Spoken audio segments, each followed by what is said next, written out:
Yeah, I'm going to tell you a little story. Okay. So, this one's called Dexter Occupies Wall Street. This is an ongoing expansion on this character of mine, this New Zealand guy who basically travels the world by accident because he has a very unfortunate airline scenario happen to him where the airline ends up paying him out quite a large sum of money, so and airline flight for the rest of his life for free, so he can just fly around the world. He starts out in America and he's now in New York City, and the story is called Dexter Occupies Wall Street. Okay. As if New York City wasn't crazy enough as it was, Dexter happened to stumble upon Lower Manhattan the day the people started the revolution. They called the event Occupy Wall Street, which only made him think about food. Fittingly, one of the signs read, "Starve the bankers, feed the homeless." Dexter liked this sentiment, as his mother had always told him never to trust anyone who worked in a bank. All these people care about is money, their money, your money, and other people's money, and how they can make more money than they could ever possibly spend in their entire lifetime. Dexter had always found this notion excessive, if not downright ridiculous. Why would people want more of something than they need? Because they are greedy, and people who love the idea of being richer than others, and in turn, they want to flaunt their wealth at any opportunity they can get, his mother had said. Glancing upon the spectacle from the steps of an adjacent building, he was reminded of the men who had been having the tea parties. Their setup looked eerily familiar, but in some way different too. It was the people and the energy they brought with them, and the fact that the occupiers obviously had a different dress code to the tea parties.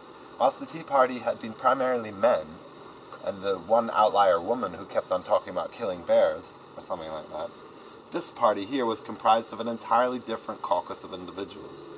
Dexter also noticed the abundance of long hair and a strange, earthy smell that radiated around the place. And the tents, of course. Far on the other side of the park, something was happening. Dexter witnessed the scenario unfold from afar and then decided to venture closer when his incessant curiosity piqued him. It was a group of men dressed in expensive suits, clutching their briefcases to their chests as they responded to the barrage of onslaughts, mainly verbal, though a couple of tomatoes were thrown, by the frustrated protesters. He couldn't make out exactly what was being said, but it definitely excluded any form of politeness and was void of the usual pleasantries that he had witnessed in ordinary day-to-day interactions with these United Americans.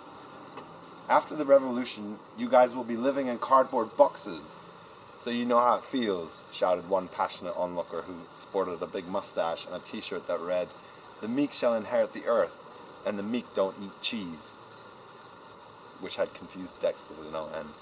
"Why would you say that?" retorted Mr. Armani. "Why would you purposely wish such a thing on another human being?" the man asked innocently.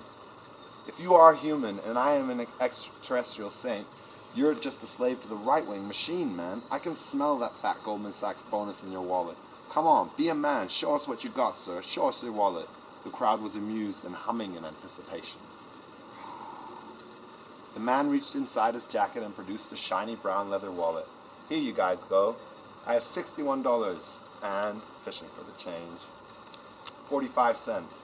You can have it all if you want. Go buy yourself a couple of dime bags and go back to playing video games and perchance learn some manners while you're at it." The crowd went wild, shouting abuse in the general direction of the bankers, who were now forming what resembled a Roman defense lineup, sadly for them, without the protection of any shields.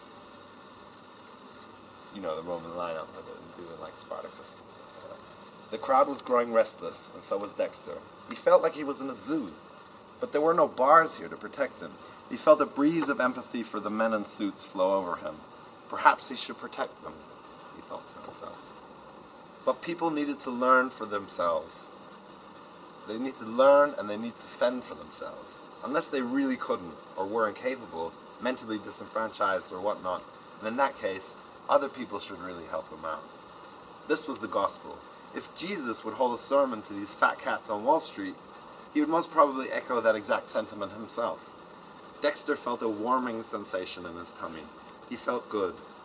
He was indeed a blessed individual. But the warming sensation was, in fact, an elderly, homeless woman relieving herself on Dexter's waist. through a strange plastic device that looked a little bit like a modified watering can. He'd seen them before. They'd been invented by a fellow Kiwi, actually, a New Zealander. He recollected that they were called shiwi, or something like that. Now he felt slightly less blessed. Worse things had happened to other people, though.